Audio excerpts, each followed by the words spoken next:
ఏం జరిగింది, ఏం ఒరిగింది తెలంగాణ కేంద్రం నుంచి? దేశానికే దారి చూపెట్టి ఎన్నో పథకాలు ప్రవేశపెట్టినా కేంద్రం మాత్రం చిల్లి గవ్వ కూడా మనకు విధించలేదు. ఇంతకుముందు ముఖ్యమంత్రి గారు చెప్పారు, పన్నుల రూపంలో రూపాయి ఇక్కడి నుంచి పోతుంటే మనకు తిరిగి 42 పైసలే వస్తున్నదని. అది వాస్తవం అధ్యక్ష, రావడం లేదు.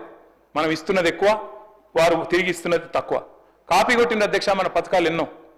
ఒక ప్రోగ్రెసివ్ స్టేట్గా తెలంగాణ పెట్టిన పథకాలు, రైతు బంధు అనే పథకం దేశంలో ఎక్కడ పెట్టలేదు అధ్యక్ష ఎవరు 75 ఏళ్లలో. మరి ఆనాడు కేసీఆర్ గారి నాయకత్వంలో తెలంగాణ ప్రభుత్వంలో మనం రైతు బంధు ప్రవేశపెట్టిన తర్వాత 2 ఏళ్ల తర్వాత దాన్ని కాపీ కొట్టి కేంద్రంలో పిఎం కిసాన్ అనే ప్రోగ్రాం పెట్టారు. మిషన్ కాకతీయ ఆనాడు టీఆర్ఎస్ ప్రభుత్వం తీసుకొస్తే దాన్ని కాపీ కొట్టి అమృత్ సరోవర్ అనే పథకం తీసుకొచ్చారు. మిషన్ భగీరథ అని మనం ఇక్కడ పెడితే హర్ ఘర్ జల్ అని తర్వాత వాళ్ళు కూడా తీసుకున్నారు.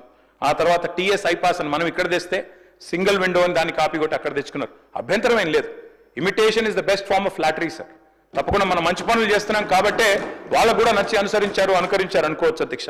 కానీ బాధ ఎక్కడ అనిపిస్తుంది అంటే, ఇవన్నీ అనుకరిస్తారు, మన బాటలో నడుస్తారు, మన డబ్బులు పన్నుల రూపంలో తీసుకుంటారు, కానీ తిరిగి మాత్రం మనకేమీ రాదు అధ్యక్ష. వస్తారు అధ్యక్ష కేంద్ర మంత్రులు దండయాత్రకు వస్తారు. వచ్చినప్పుడు మాత్రం నిజంగా అధ్యక్ష వాళ్ళ పర్యటనలకైనా ఖర్చులు ఇచ్చినా ఇక్కడ 2-3 ప్రాజెక్టులు పూర్తవుతున్నాయి అధ్యక్ష. గంతమంది వస్తారు వచ్చినప్పుడు మాత్రం. వాస్తవం అధ్యక్ష ఇది. నిజంగా చెప్పాలి అంటే అధ్యక్ష, we are one of the largest contributors to India's economy. ఇంతకుముందు ముఖ్యమంత్రి గారు చెప్పారు, 19% ఉన్న దక్షిణాది రాష్ట్రాలు 36% జీడిపి కాంట్రిబ్యూట్ చేస్తున్నాయని. Yes, and I'm proud. Yes, of course we are Indians. ముందుగా భారతీయులం, భారత జాతి నిర్మాణంలో పాలు పంచుకుంటున్న వాళ్ళు. భారతదేశాన్ని సాదుతున్న రాష్ట్రాల్లో ఇవాళ టాప్ 5లో తెలంగాణ ఉండడం మనందరికీ గర్వకారణం అనే మాట నేను విజ్ఞప్తి చేస్తా ఉన్నా అధ్యక్ష. మన జనాభా ఎంత అధ్యక్ష భారతదేశంలో? హార్డ్లీ 2.8%. కానీ మన కాంట్రిబ్యూషన్ ఏంది అధ్యక్ష? 5.1% టు జీడిపి ఆఫ్ ఇండియా. మనందరికీ గర్వకారణం అధ్యక్ష. వీఆర్ ఎ బాక్సర్. 50 కిలోల బాక్సర్ 100 కిలోల కాంట్రిబ్యూషన్ ఇచ్చినట్టు అధ్యక్ష. We are punching double our weight. That is Telangana today. That is how I'm a proud Indian, I'm a proud Telangana అధ్యక్ష. అధ్యక్ష, నేను మిత్రుల ప్రసంగాలు నేను ఈ సమావేశంలో ఈ సెషన్స్లో నేను మాట్లాడలేదు అధ్యక్ష, మొదటిసారి మాట్లాడుతున్నాను. వింటా ఉన్నా అధ్యక్ష మన వాళ్ళందరి ప్రసంగాలు.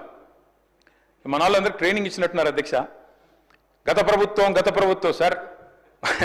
నేనేమంటా సార్, పురావస్తు పరిశోధక శాఖ అని ఒకటి ఉంటుంది సార్, ఆర్కియలాజికల్ సర్వే అని. అట్లాగే మన వాళ్ళు కూడా ఏదైనా స్టేట్ ఆర్కియలాజికల్ సొసైటీ ఏమైనా పెట్టినప్పుడు తవ్వుతూనే ఉన్నారు గత ప్రభుత్వం. అధ్యక్ష ఓకే, 10 ఏళ్ళు మేము ప్రభుత్వాన్ని నడిపాం కాబట్టి తప్పకుండా వారు అన్నా వింటున్నాం సార్. నేనేం అంటలేను అధ్యక్ష. గత ప్రభుత్వాలు అని మాట్లాడారు సరే, ఓకే అధ్యక్ష, మాట్లాడండి, విమర్శ చేయొచ్చు, తప్పు కాదు. కానీ గత ప్రభుత్వం అని చెప్పి ఒంటికాల మీద లేసే మీరు ఎందుకు మరి కేంద్రం మీద ఒక్క మాట మాట్లాడలేదు? ఎందుకు కేంద్ర ప్రభుత్వం తెలంగాణలో బడ్జెట్కి అన్యాయం చేసినా ఒక్కరంటే ఒక్కరు మాట్లాడరు? ఇది కూడా చెప్పాలి కదా అధ్యక్ష.